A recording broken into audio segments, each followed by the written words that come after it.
Story 1. This is my father's story, and he wasn't a long-haul trucker, but rather a 18-year-old gas station attendant in the late 70s. And without a certain long-haul trucker, I probably wouldn't be here. The gas station was 24 hours, and my dad was the only one working the night shift, 11 to 7, I think. A guy comes in and just gives him the creeps. Seems sketchy. He was wearing tight jacket, pants, and you could tell he had something in his pants under the jacket. It was during the summer and was warm, so why is he wearing a jacket to begin with? It was later confirmed he was on drugs. A lot of truck drivers use this station as it was the only one open 24 hours for a long stretch of the highway. They also had a big lot where they let truckers park and sleep or take a break. On this night at this time, it was just my dad, sketchy dude, and one trucker in there he kinda knew, as in, came in frequent enough to be conversational, and asked if he'd stay in the station and hang out until sketchy dude left. Well, after looking at the stock shelves for several minutes while sneaking peeks at my dad behind the counter, the sketchy guy eventually looked fed up and got into his blue car and sped off. Cool trucker guy hung out with my dad a little longer until another couple of guys came in to use the booths. They had to eat a sandwich. I should also point out this was pretty middle of nowhere rural southeast United States in the 1970s. CB and landline was it. My dad only had a landline in the store. Dad did not have any protection or weapon of any kind. So the hours pass and my dad had shaken off the paranoia when all of a sudden this truck driver guy in a car comes hauling ass into the lot, jumps out, and sprints into the store hollering he needs a phone. He didn't have a CB, nor did he see a phone at the other station. He also wasn't familiar with the area, and my dad's station was the first place he found. Calls 911 to report that he had walked in on a gas station 40 miles back, next closest station, to find the attendant shot and dead. No one else around, and the only other piece of information is that a blue car was speeding out of the lot when the trucker pulled in. Apparently, they eventually apprehend the guy in the blue car. My dad confirms it was sketchy dude from earlier in the night, and they charge him with murder and armed robbery. To the long-haul trucker who waited around with my dad that night, thanks and hope you're keeping it real. Also worth adding that apparently sketchy guy in blue car was already a bad apple who was either being looked for or on probation or something. He was in the system. Story 2. When I was about 8, my family and I moved states and my dad struggled to find a job. Getting desperate after a few months, he took a job at a gas station, working overnights in a terrible neighborhood. A month in, my dad is working alone one night because a coworker called out. A really sketchy-looking guy comes in, looks around, says he forgot his wallet in his car, and leaves. Comes back a couple minutes later with two equally sketchy-looking friends, and they immediately all split up, essentially surrounding him.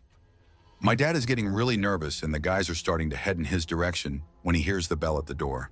Two cops walk in and immediately start bullshitting with my dad at the counter. The dudes all left pretty quickly and didn't buy anything. Soon as they were out of the store, the cops told my dad they saw them casing the place, and it was pretty obvious he was about to get robbed.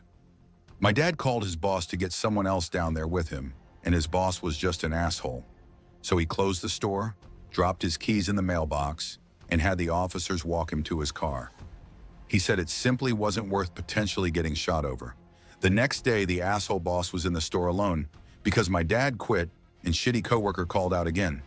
3 dudes came back, robbed the store, and shot the boss. He survived, but it reaffirmed my dad's position that he did the right thing. Story 3. Dad has told me this story a couple times, and each time it always kind of weirds me out. He is not a trucker, but when he was in the military one night, him and a buddy went out to get food. About halfway into their drive down a dark road, my dad and his buddy noticed a woman in a red dress with black hair walking. My dad and his buddy found it odd because it didn't seem safe and it wasn't that warm. My dad said deep down he knew stopping was a bad idea, and so they drove by a little more slowly to get a glimpse to see if she needed help. As they drove by, my dad and his friend both swear she has no face. Instead, there was just a black hole, as if she had been in a wreck, and her face was taken off. It freaked them both out so badly my dad floored it, and when they stopped to eat, both of them agreed they saw the same thing. Come to find out, a woman had been killed earlier that year in an accident. They were talking about it when a stranger told them the sightings of the woman were actually common. I am not one to believe in the paranormal, but the story is still kind of weird. Story 4. Okay, so here is a spook for you, and to this day I still have no idea WTF. So I was in the VMD area and had a lot of work-related sites ranging from downtown Baltimore to Virginia Beach and all around. Friday wrapped up and I hit the road to some social arrangements I had made for the weekend. Spent the weekend with friends out in various parts of VA, got dragged off to other places even further out, the usual weekend fun times. It's late Sunday night when I have to leave, or I'm not going to be able to get home in time to start my, thankfully late afternoon, Monday. I'm fully rested, I didn't do any drinking, I'm not into drugs. On the highway at about 3 a.m., in the middle of bumfuck nowhere between Roanoke and DC, absolutely nobody around. I'm cruising along in the left lane simply because nobody else is around. No headlights for the past hour, no taillights either, no road lamps either. It's dark, it's mildly damp, it's foggy. I have the music up, I'm feeling good, all is fine. And then I just happen to look to the left, and there is a fucking dog barking at me.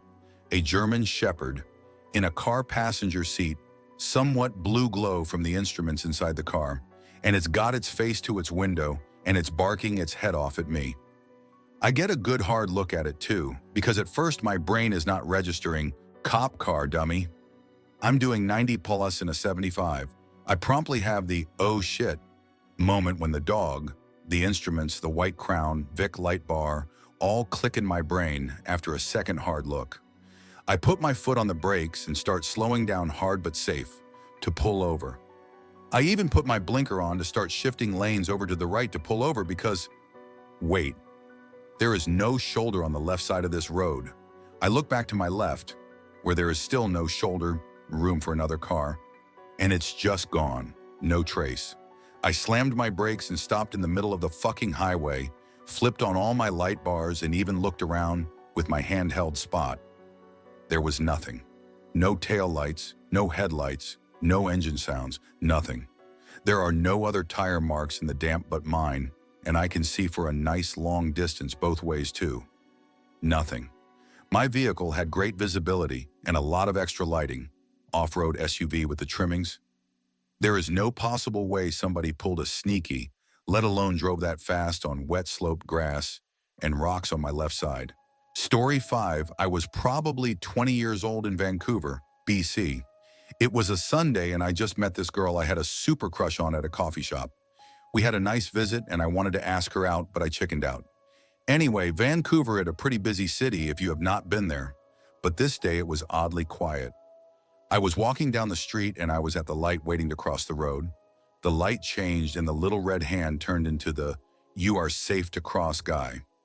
At that point, I had some severe mental confusion that I had never had before. It stopped me dead in my tracks. I had this weird little debate with myself. So in my mind, I said, should I walk? I think so. The little man is walking, which means it is safe, right? I mean, it was the hand, which means stop, and then it is not the walking guy. So does that mean I can go? I was dumbfounded. Then I debated the red-green aspect. I said to myself, the light was red, but now it is green. Green means go, and the little man is going, so I should be able to go. Now I am not a rule follower type, and there was almost no traffic, so I would have never had this insane debate with myself. I would have simply looked both ways and crossed the street, but instead I had this weird internal confusion. Once I decided I could cross, I took one step into the intersection and a Suburban ran the red light and sped through the intersection. It was like they were being chased by the cops, but there were no cops. I would have been right in front of that car if I hadn't been confused by the lights. 100% dead. Another story, I used to deliver candy to vending machines as a job. I was on Vancouver Island, and basically there is only one road that connects most of it. I was coming from Victoria and going up island. Anyway, I was coming up to the summit of the road and just sort of cresting the hill, and I heard this massive bang. It was the loudest bang I had ever heard in my life, and then there was this massive cloud of dust in front of me. I naturally slowed down to a crawl. Then the dust was moving in this weird pattern, and the cloud directly in front of my vehicle was being blown across the road. It is hard to explain, but imagine a 50-foot wall of thick dust in front of you, and then the bottom 10 feet of the wall was being blown across the road in front of you while the other 40 was just kind of hanging in the air. Anyway, I was just coasting slowly and kind of driving up to where the cloud was blowing, and another voice in my head, not mine, and pretty damn loud said, "Shut off your engine and roll through the cloud." I almost pissed my pants. I was so shocked, but I did what the voice said. Then I shut it off and put it in neutral and rolled through the cloud to the other side. So what happened was a propane delivery truck had plowed into the mountainside. We found out later the driver was drunk. The top of the tank, safety valve, had been blown off and the propane was what was blowing the cloud across the road. I think the voice in my head was getting me to shut off my engine to stop anything from igniting the propane.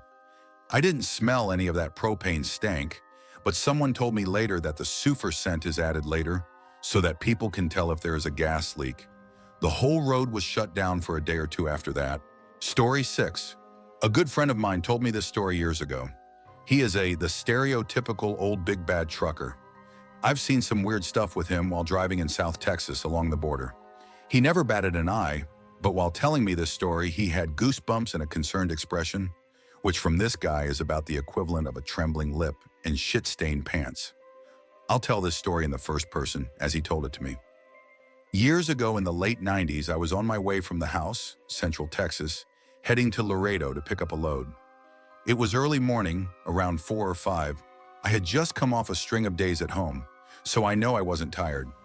I am on one of those 2-lane winding roads in the absolute middle of bumfuck nowhere when I see something on the side of the road at the edge of my high beams. At first, I just thought it was roadkill, as is usually the case. As I get closer, I see that it is roadkill, and there's someone crouching over the deer carcass. I remember thinking either this guy's taking the antlers as a trophy or he's fucking sick. As I got closer still, I can now see that's this guy's eating the fucking deer. He's pulling chunks of meat from the stomach and bringing them up to his face. At this point, he stops mid-motion and looks up at me. Not at my truck, but at me. It stands up, and that's when I see that it's fucking huge, brown, and covered in hair. I remember thinking at this point, oh fuck. This thing is standing on the tiny shoulder, looking at me. By this point, maybe 3 seconds have passed, and I'm about to the point in the road he's standing at. I didn't even think of stopping. In fact, I'm starting to lay on it and get the hell out of there. As I'm passing it, it's looking at me. Again, not at the truck. It's looking through the driver's side windshield at me. He obviously has the intelligence to know that there's a driver in here and knows where I'm sitting. As I start to pass him, I can still see its head above the hood of an old needle-nose Pete. Old truck design where the hood goes straight out from the windshield, known for being tall and difficult to see around. This thing is fucking giant. I remember seeing what looked like human intelligence in its eyes. It scares the shit out of me. Story 7, I've been to a few towns that just feel a little off, like maybe Twin Peaks was written after a visit there. I lost quite a bit of my memory due to an illness, but I clearly remember stopping in a small Midwest town for an emergency bathroom break with a friend of mine. We were both naive, city-dwelling 18-year-old girls. The port, a potty off the freeway, near some dilapidated buildings, was too gross to use, so we drove up a ways to the main street. The only thing open at 2 p.m. on a Thursday was a craft shop, which my friend rushed into while I waited in the car. A giant bald man with a crazed look in his eye came barreling out of nowhere and started slapping the side of our little Fiat, yelling at me that I was too pretty not to smile. I tried texting my friend to warn her but had no service. He circled the car a few times, acting mean and drunk, shaking the entire vehicle, and was close to breaking a window. I'm no stranger to crack heads fried out of their minds, but this felt different. He seemed to have given up and walked a few steps away. My friend came out, noticed the look on my face, and we peeled out of there. He chased our car for longer than expected. Once I had cell service again, I looked up the town, and at the time, I believe it was almost 25% felons with a population of around 300. Story 8. My dad told me and my brothers this story when we were growing up, and it's always stuck with me, particularly on long drives when I'm feeling a bit sleepy. The first time I remember hearing it was after I asked him if angels were real. I was probably 7 or 8, yo. He drove trucks decades ago, before I was born, and before labor laws around limits and breaks were more standard. I'm assuming it's different now. He'd fairly regularly accept calls that would extend his shift to where he was driving 24, 36 hours or more without a break longer than a quick bathroom or fast food stop. My dad has a pretty mathematical brain. He's the type to make up logic puzzles out of something totally mundane just for fun. Whenever we were driving around town, he'd regularly ask me things like how long would it take us to get from home to the store if we were going 30 mph, but had to stop for 5 minutes in the middle because a family of kittens were crossing the road, etc. He'd come up with similar equations for himself while he was driving solo that involved things he was seeing like the odometer, mileage markers, the time, and then he could test his speed based on the equation, etc. One night after having already driven a particularly long day, he noticed his eyes getting droopier, and the whole roll down the window and blast the music up thing didn't seem to be helping much.